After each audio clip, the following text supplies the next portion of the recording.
Hey guys, welcome back to today's video. Today is Sunday, March 24th, 2019, and today we're going to be looking at some 2020 Democratic primary polls and general election polls that I do think show some interesting results for upcoming elections that we're going to be seeing pretty soon.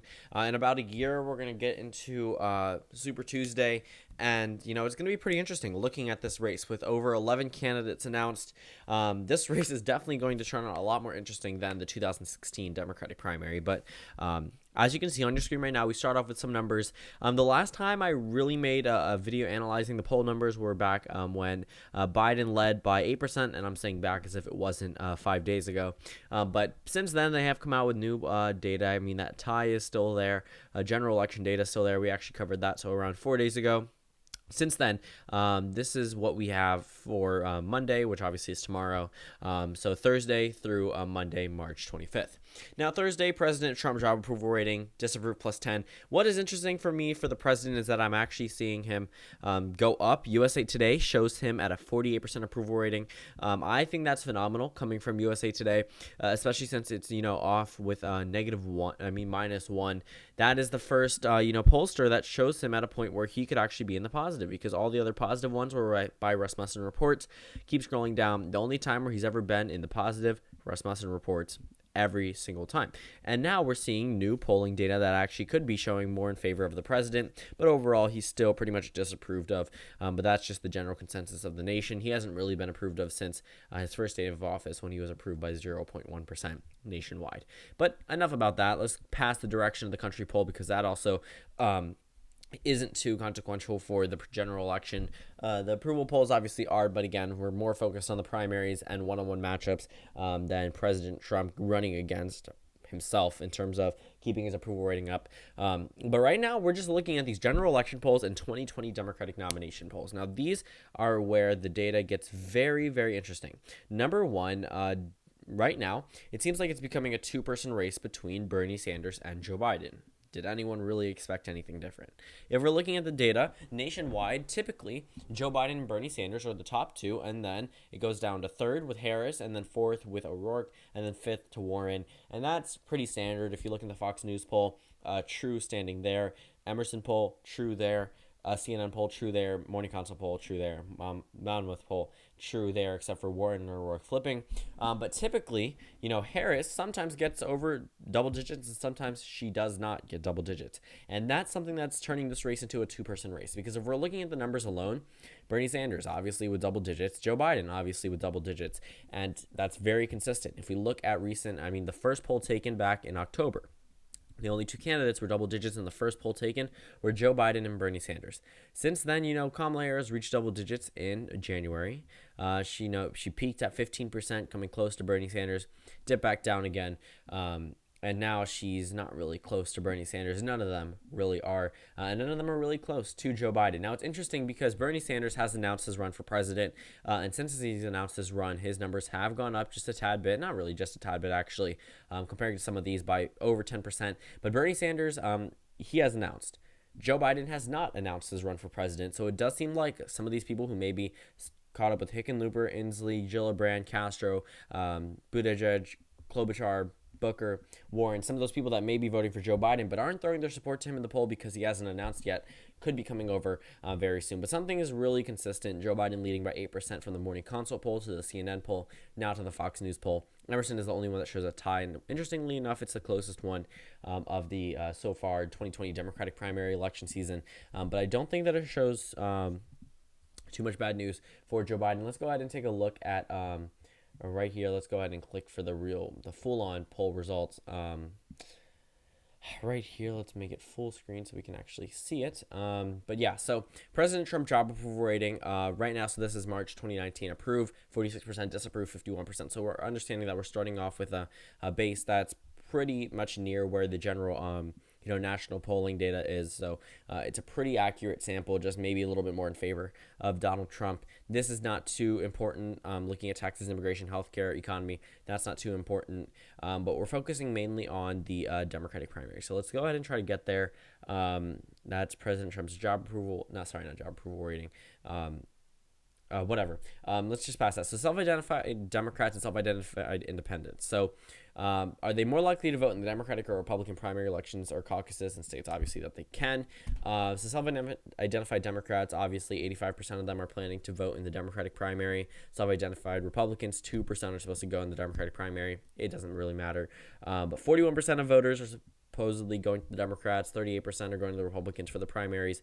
Neither is 10%, and others I just don't know are 10%. What's interesting is that independents, most of them do not know at this time, and then it goes down to neither, and then it goes 19% Democrat, 12% Republican. Those independent voters I think could be either very helpful or very hurtful to Joe Biden, considering that he's going to need them in the general election, and he's also pretty far to the center, but also, for some reason, they like Bernie Sanders. Now, here's the Democratic primary results. So Joe Biden, 31%, then Bernie Sanders at 23%. Then you go down to Kamala Harris, Beto O'Rourke, Cory Booker, Elizabeth Warren, Kirsten Gillibrand, and then the rest have 1%. Now, this question right here, do you want Joe Biden to enter the 2020 presidential race? 67% say yes. So obviously, Joe Biden isn't going to get 67 of the vote nationwide. That's just a fact as of right now, unless something drastic happens. But Joe Biden wanting to be entered by the race, that means some Republicans want him to enter the 2020 Democratic race. Whether that means they want him to win or lose, that's up to whatever they were thinking, but 67% of people want Joe Biden to enter the presidential race. He's probably going to enter this race. Now, which will be more important in deciding your vote in the Democratic presidential primary? I think this is where a lot of the interesting results come in. But supporting the candidate you like the most is 36%. Then best candidate who's the best chance of beating Donald Trump is 51%. That's almost, I think that's actually exactly what the either Emerson or Morning Consult poll said, these exact numbers. But this is very important to Democrats, beating Donald Trump, which is why a lot of people like Joe Biden. So right here, how would you vote today if the general election was held today versus Joe Biden and Donald Trump? So Joe Biden's actually gone down from 50 to 47%, but this was 2015, and Donald Trump is at 37% there. And then this obviously was referring to the 2016 presidential election. They were not looking this far. And Donald Trump at 40%. He's leading by 7%. But what's one thing that's really interesting is that Kamala Harris is trailing Donald Trump by 2%. This is we haven't really seen that many polls where Donald Trump is actually beating Kamala Harris. She's usually either tied with him or doing a tad bit better than him. But this time around, she's trailing him. Another Democrat that's trailing Donald Trump is Elizabeth Warren by 2%. And then Bernie Sanders actually leads Donald Trump by only 3%. So he led him more back in June of 2016 than he leads him now, which I do think is pretty interesting.